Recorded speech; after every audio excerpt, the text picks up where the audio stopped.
Mən ona güvənirəm, amma ətrafa güvənmirəm. Nəzarət sevgi deyil. Nə vaxta qədər onun kimisə like etdiyini izləyəcəksən. İndi onlayndır, kiminlə danışır görəsən düşüncələri ilə beynini dolduracaqsan.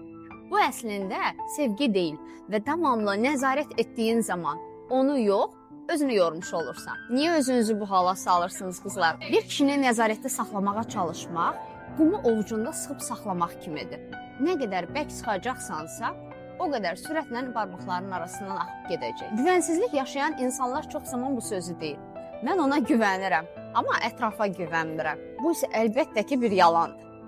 Sən onun səni seçməyəcəyi qorxusundan onu davamlı nəzarətdə saxlamağa çalışırsan. Sən özünü detektiv yox, kraliça hiss etməyə başladığın zaman sənin üçün heç bir fərqi olmayacaq ki, hardadır, kiminlədir, nə iş görür.